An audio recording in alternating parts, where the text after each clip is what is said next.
जाएगा। साथ ही दोस्तों हम आपको बताएंगे भारत और पाकिस्तान का बॉर्डर जो है बाघा बॉर्डर, वहां तक शहाब भाई को पहुंचने में अभी कितना वक्त लग जाएगा, बिल्कुल कंफर्म जानकारी आपको देने वाले हैं। और मेरे प्यारे दोस्तों, आपको इस वीडियो को देखने के बाद और कोई वीडियो देखने की जरूरत नहीं है, आपको इस वीडियो में A to Z पूरी जानकारी मिलेगी, तो वीडियो में लास्ट तक बने रहिए। जैसे कि मेरे प्यारे दोस्तों, मेरे प्यारे साथियों, आज शहाब भाई को सफर में निकले हुए, यानी कि केरला से मक्का के सफर में निकले हुए आज शहाब भाई को 110 दिन पूरे हो जाएंगे। और बात करें डेट और तारीख की, तो आज है 19 सितंबर और शहाब भाई का सफर माशाल्लाह काफी अच्छा चल रहा है, कोई दिक्कत नहीं है शहाब भाई को।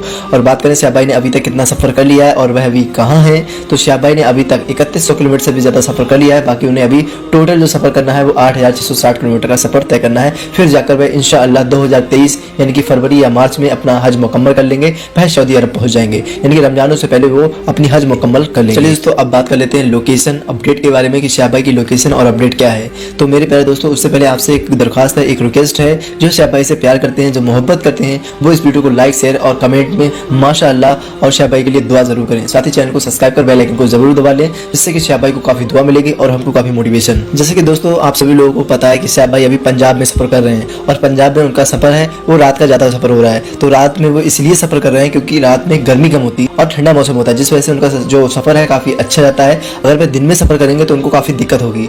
कहने का मतलब दिन में धूल मिट्टी और धूप बहुत होती है, गर्मी की वजह से उनका सफर है नहीं जाएगा अच्छा। और दिन में भीड़ जब उनके साथ होगी तो ट्रैफिक को काफी दिक्कत होगी, पुलिस को काफी दिक्कत और परेशानी होगी, इस वजह से उनका जो सफर है वो रात का रहता है। लेकिन दोस्तों आज हम इस वीडियो में बात करने वाले हैं शहाब भाई ने अभी तक आज सफर किया है नहीं किया है, वह अभी कहाँ रुके हुए हैं, इसके बारे में बात कर लेते हैं। जैसे कि दोस्तों हमने आपको कल बताया था कि शहाब भाई मुक्ति से वह रवाना हुए थे और लगभग 6 बजे के टाइम पर चले थे वहां से, और 25 किलोमीटर का सफर करने के बाद कहने मतलब लगभग 8:50 वह वहां पर पहुंच गए थे। और इतना सफर करने के बाद वह माखू पहुंच गए थे।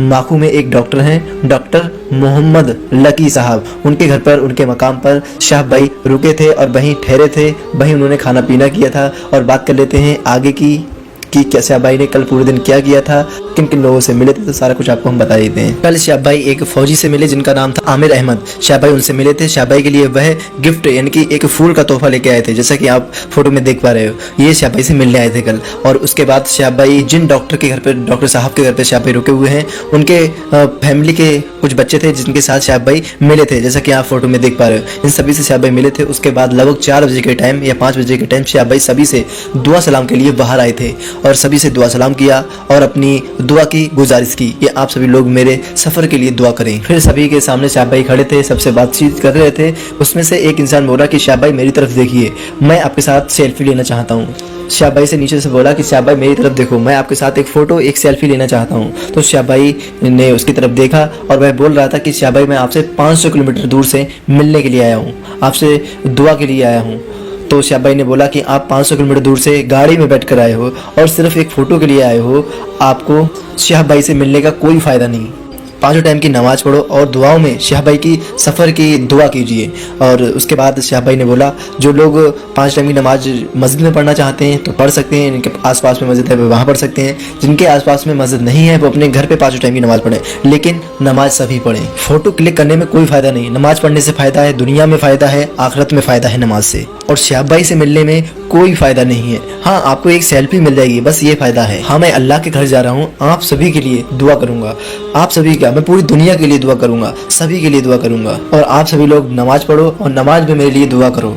और जो लोग नमाज नहीं पढ़ते हैं, नहीं पढ़ेंगे, वो लोग मेरे लिए दुआ ना करें, मुझे दुआ की ज़रूरत नहीं है। शहाब भाई ने ऐसा कहा, जो नमाज नहीं पढ़ेंगे उनसे दुआ नहीं चाहिए। शहाब भाई ने साफ साफ कह दिया, मिलने से मना कर दिया। कहने मतलब जो नमाज नहीं पढ़े वो मुझसे ना मिले ना दुआ करे मेरे लिए, उनकी दुआ नहीं चाहिए। क्योंकि जो नमाज नहीं पढ़ेंगे उनकी दुआ ना ही कबूल होगी ना ही कुछ होगा, तो उनकी दुआ करने से क्या फ़ायदा। उसके बाद वह अंदर जा रहे थे, सभी से दुआ सलाम किया।